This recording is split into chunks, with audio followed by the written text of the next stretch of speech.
Hey guys, welcome to my channel. Here at MTG Times 60 and go over deck lists and strategy and deck building and whatnot for 60 card Magic. Today we're going to be talking about Blue Affinity, which is a very fun deck based on artifacts and cheating out large threats very early on using some artifact synergies. So this is part of our Epic on a Budget series. So the whole deck costs less than $20 using TCG player prices. If you click the link in the description below, it will likely say something else, but just change it to TCG player and you should get something close to this. All right, let's jump into it. I have it sorted by artifact, creature, land, and sorcery because if you look just the mana values, it doesn't really tell a very complete story. We'll take a look at that in a second, but basically the idea is with artifacts, there are a couple different ways to cheat out large things for cheap. Okay, so easiest one is Thought Monitor. This one is costs 6 and a blue for a 2/2 with flying, but it has affinity for artifacts. So it costs 1 less to cast for each artifact you control. Right? So if we just have a bunch of little artifacts, it can cost as little as a single blue mana, which it often does. Very nice. And when it enters, you draw 2 cards. So that's definitely a powerhouse there, right? Paying a single mana for a 2/2 flyer and 2 cards is a pretty good deal, right? And we do have ways of doubling that, actually, so that's nice. And then another one is Kappa Cannoneer.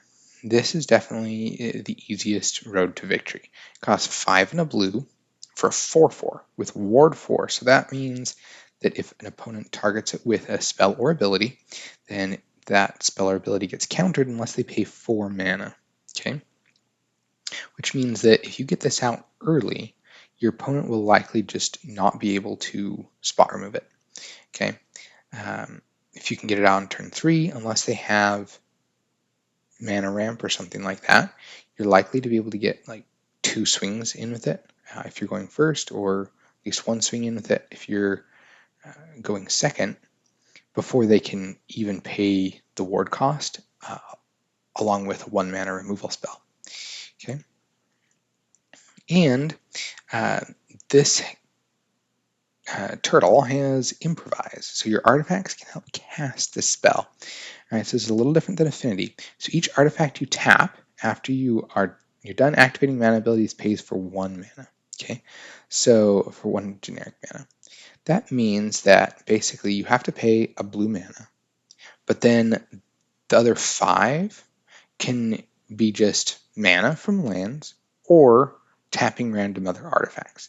So for example, this big list of random artifacts, you can just tap them to pay for a generic mana, or it reduces the cost by 1. Okay, basically. So that is pretty good, just right there. However, whenever an artifact enters the battlefield under your control, you put a +1/+1 counter on Kappa Cannoneer, and it can't be blocked this turn, which is just bonkers, right? So you get a 4/4 that grows every time an artifact enters, and it can't be blocked. Okay, the turn that an artifact entered. So if we can get 1 or 2 swings in with this, that can generally just win the game. 2 swings is easy to win the game with this. 1 is pretty good. It can get you a long ways. All right, so we'll take a look at that in a little bit. All right, then we also have Sojourner's Companion, which costs 7 generic mana, but it has affinity for artifacts, and it's a 4/4. That's a really good way to just have a largish creature for very little mana. You can easily cast this for 0, or you can pay 1 or 2, but if you don't have enough other artifacts, but oftentimes it's just 0. And a 4/4 gets a lot of work done. Honestly, it's really good at blocking. It's also good at attacking. And it does have a kind of a backup ability of artifact land cycling too.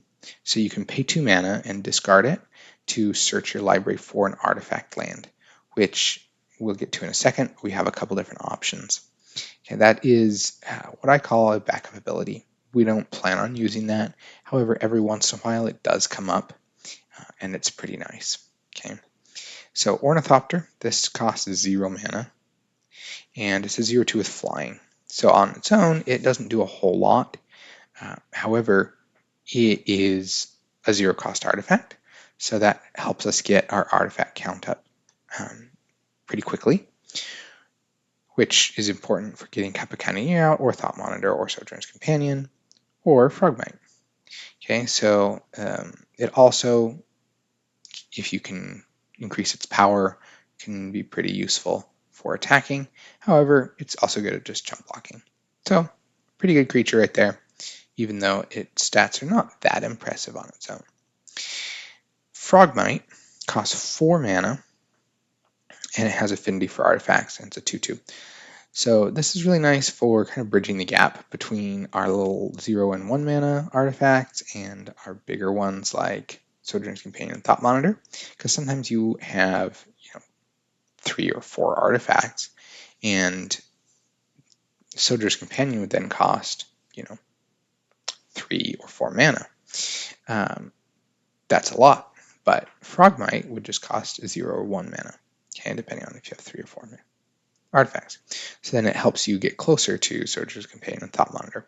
It also is a 2/2, which is not insignificant. Not a bulky creature, but it can get the job done, right?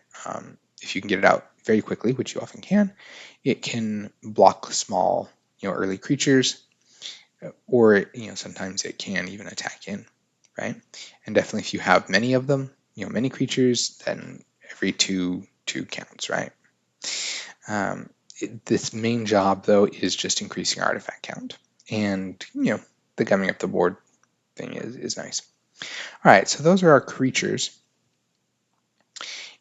Let's get into our other artifacts. We have Welding Jar, which is a 0 mana artifact. And you can sacrifice it to regenerate target artifact, which means that the next time it would be destroyed or killed that turn, it's just tapped, all damage is removed from it, and it's removed from combat, okay, instead of being destroyed or killed, which is very convenient, okay, and that, importantly, is not a tap ability, and we'll see that with a couple other artifacts as well. So you can tap this to pay for Improvise of Capicania and still be able to use this to save your Capicania should it get targeted with some kind of destruction or a board wipe. Okay, because that board wipes do get around ward fairly well.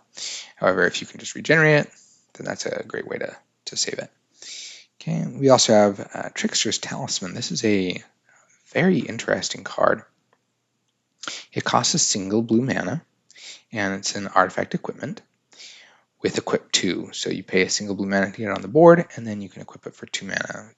Just attaches it to a creature, and that's sorcery speed. Equip is okay, and what it gives the creature it's equipped to is +1/+1. And whenever this creature deals combat damage to a player, you can sacrifice Trickster's Talisman. If you do, you create a token that's a copy of this creature. So you can equip this to Capicania, which of course makes it a little bit bigger.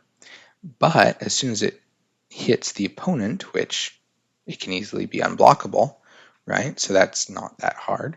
Then you can just sacrifice Trickster's Talisman and make a duplicate, right? Especially if you are worried about spot removal. That can be a really, really nice thing, right? Because then your opponent has to deal with 2 large creatures with ward 4. That's very costly to remove. And it's very effective at swinging and then the next turn to finish the game off.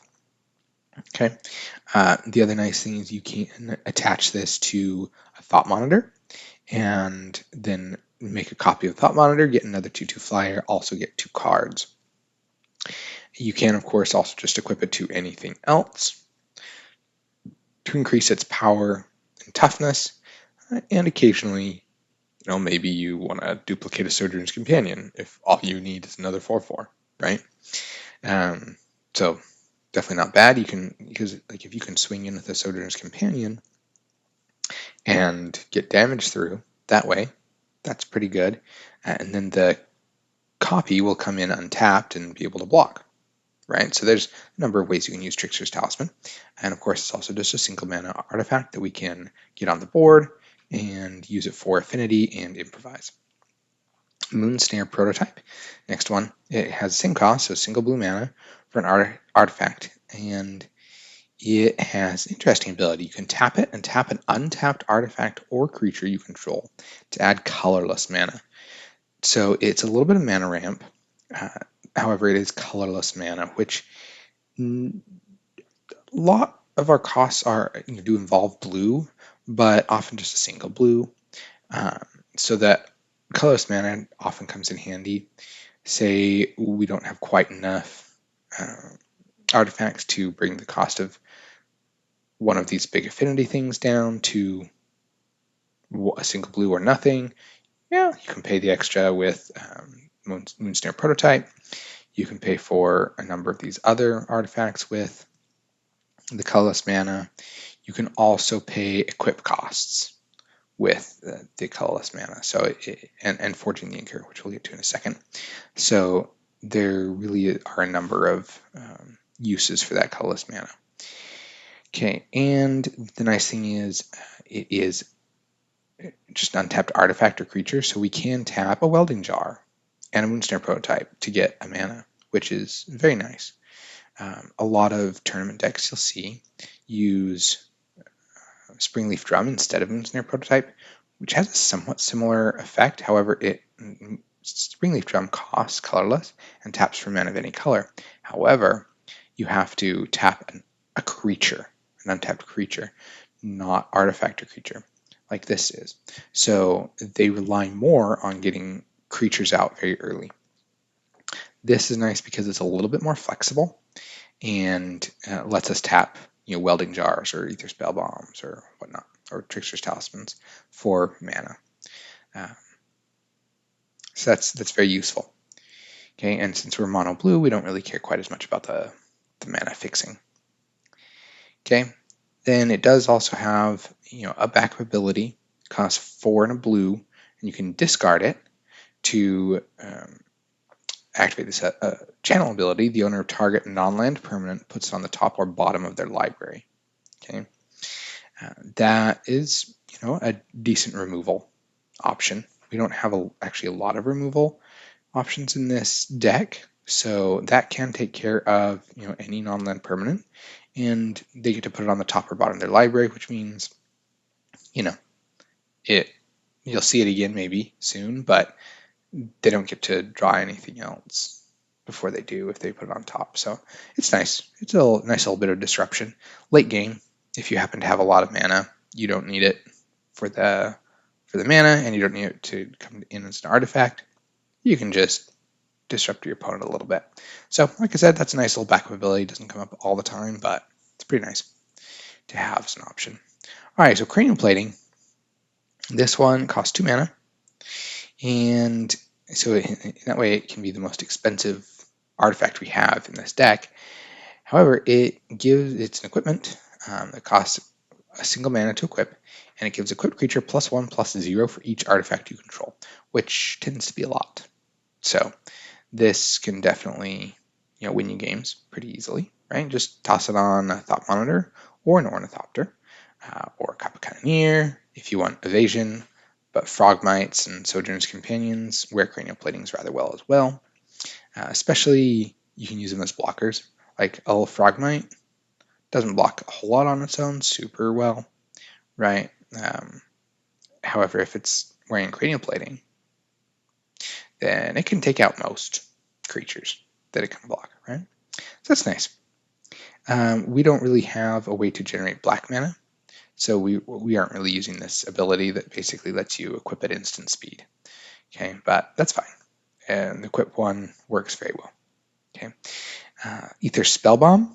This is a nice little flexible card. Costs a single mana, which is of course one reason why we're playing it, because we need artifacts out early. However, this is actually one of our main removal options. You can pay a blue mana and sacrifice it to return target creature to its owner's hand.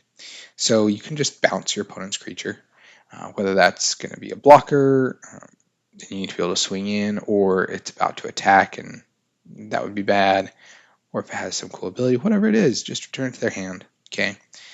Obviously, they'll be able to cast it again. However, just that bit of disruption, one turn, can make a lot of difference, especially since we have a fairly fast way to win oftentimes. Okay.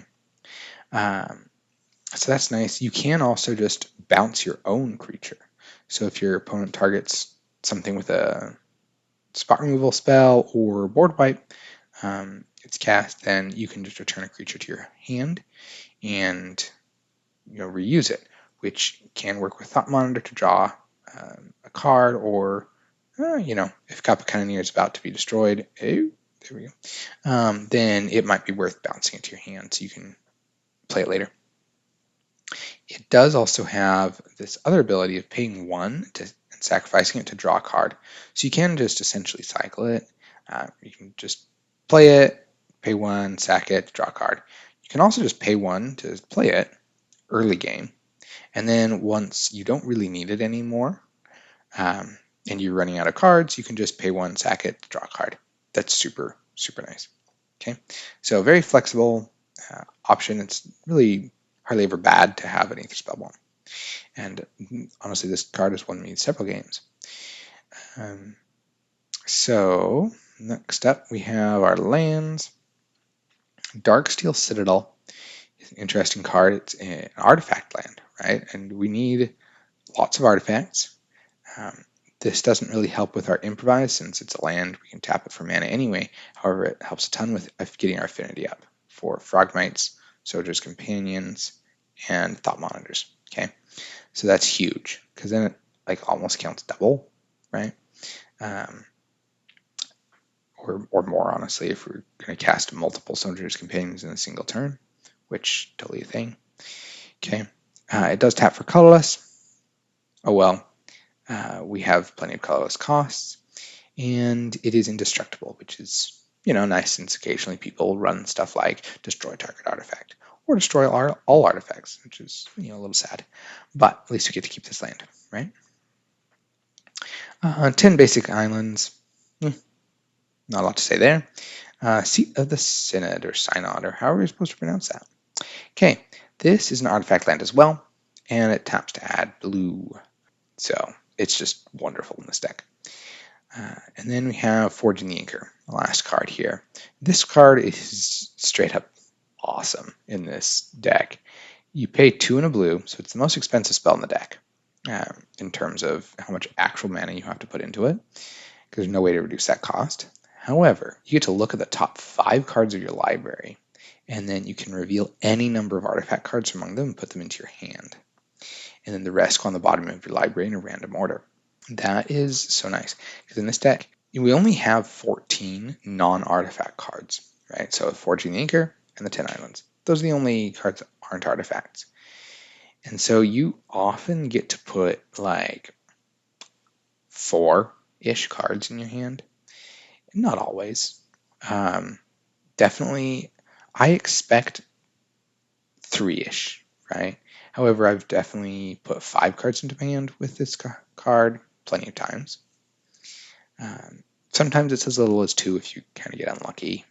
Technically, you could have nothing, but that's pretty rare. And honestly, if you hit 5 islands and put those all on the bottom, then you're pretty happy to not draw islands for 5 turns in a row. So not the end of the world. Okay. However, like I said, most of the time you'll get 3 to 5 artifacts with this, and that's very, very good. Okay, so that's basically how the deck works. You have Forging the Inker and Thought Monitor to keep up the flow of cards.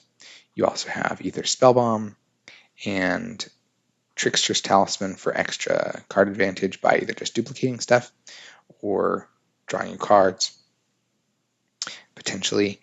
And then you have a few ways of getting lots of damage through Kappa Cannoneer, Cranial Plating, and you've got some evasive creatures. You've just got a number of big creatures too. So you've got a number of ways of getting damage through. Kappa Cannoneer being the simplest, most straightforward way to win the game, but you've got other options as well. It's a pretty flexible deck. in terms of how it can win, and it's just very fun to play. All right, let's go to the playtester and see how it does. Okay, so this is an interesting one. We only have one land. It is a blue source. This one is, I would say, a little risky to keep because we would need to draw something else pretty quickly. Okay, this one looks like a really good one to keep. We have a couple of lands, including blue sources, including artifact lands. That's very nice. We have a couple early artifacts and a few early artifacts. We have a Forge the Inker and a Cup of Pioneer. We'll keep this. Okay. So turn one, play Seal the Synod, and I will play a Moonsnare Prototype, and we can also play an Ornithopter, tap that and that for its ability to give us a single colorless mana to play Ether Spellbomb. And then we pass turn.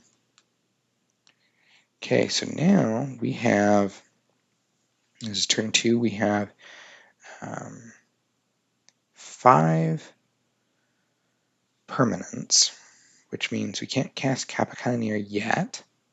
However, we do have a Moonsnare Prototype that we could cast, which would for sure get us up to enough for next turn.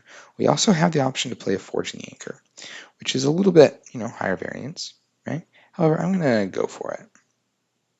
Okay, so we're going to tap 2 lands. We'll tap an Ether Spellbomb and a Moonsnare Prototype. Actually, we can probably cast both. Hey, let's actually do that, because we can get a mana out of this. So we're going to tap that. This will for sure let us cast Capiconeer next turn.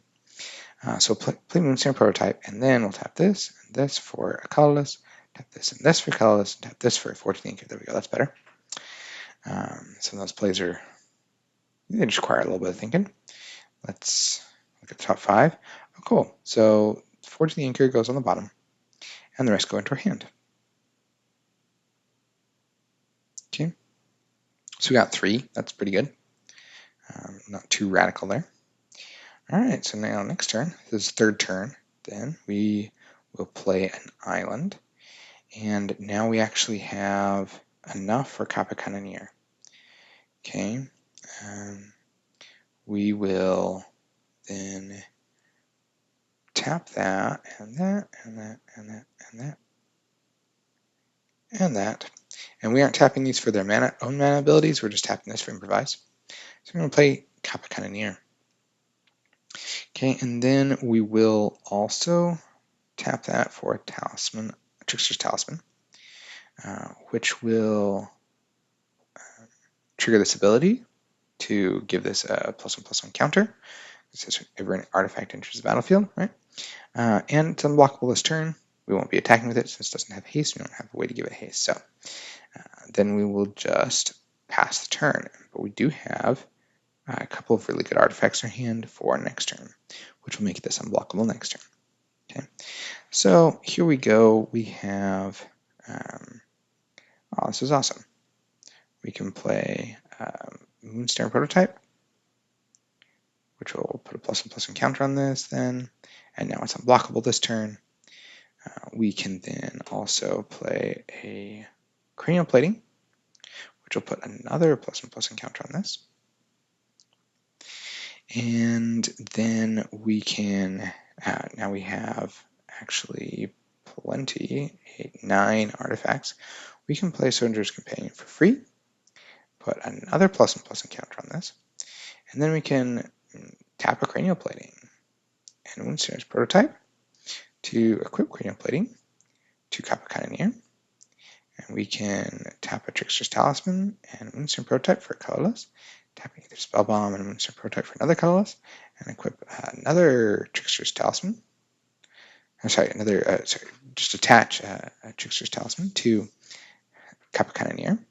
And now, I'll show you, this is a 4/4. on its own with 4+1/+1 counters. Trickster's Talisman gives it +1/+1. Cranial Plating is currently giving it 1, 2, 3, 4, 5, 6, 7, 8, 9, 10. So Cranial Plating is giving it 10. So it's swinging for 19 right now. Okay, 19 unblockable. That's pretty good. Maybe not quite enough to one-shot on turn 4, but that's pretty good. And then we'll deal them 19 damage, and we'll sacrifice Trickster's Talisman to make a copy. So now we have a token copy, and that way, that gets a +1/+1 counter now. Even if our opponent does somehow manage to spot remove one of these on their turn, we'll have a backup. Okay. So then on turn 5, oh, perfect. We got an artifact. If we had not gotten an artifact, if we just drawn an island, for example, then we would have cracked either Spellbomb to draw a card and hopefully get an island, an artifact to make these unblockable. Okay, but as it is, we can just play an Ether Spellbomb that will make these unblockable. Actually, what would have been better if we had not drawn an artifact is just use this Ether Spellbomb to bounce an Ornithopter to our hand, which then we could recast for free, which would guarantee the unblockableness. Sorry. That would be cleaner. Okay, so as it is though, we just played an Ether Spellbomb, puts a +1/+1 counter on both of these, and we swing in for a lot. Okay, that takes care of that. Okay, and that honestly felt fairly typical. We were close to getting Kapakani out on turn 2, which technically can happen. It's definitely very fun when it does. Turn 3, though, is pretty typical. I've playtested this deck many times, and it seems like Kapakani coming out on turn 3 is definitely doable. Remember that if you don't need to, then you don't have a good reason to, don't play your Ornithopters or even Frogmite sometimes too until the turn you really need them for Improvise or Affinity, because they're easily removed. Most people have some creature removal and 2 toughness. It's really easy to get rid of them. So often you'll want to save them, unless you have a good reason to. You'll want to save them until you are really going to take advantage of them. Okay, don't just play them out for fun. Do remember though that if you are playing like a Cranial Plating, Ornithopter has to be played the turn before you can attack with it, right? Because it doesn't have haste. So that is one reason to play this out. Even if you aren't using it for Improviser Affinity, if you're planning on deploying a Cranial Plating and then attaching it and attacking with Ornithopter. However, it's just something to keep in mind to save them. But anyways, I hope you have a really fun time playing this deck. Please let me know how it goes if you do build it. And if you like this video, please subscribe. I'll be doing more of these Epic on a Budget deck lists, as well as other strategies and deck building videos in the coming days. So also please let me know in the comments below if there's something you'd like to see, question you have, or a deck you'd like to see built. So anyways, until next time, have a good one. Ciao.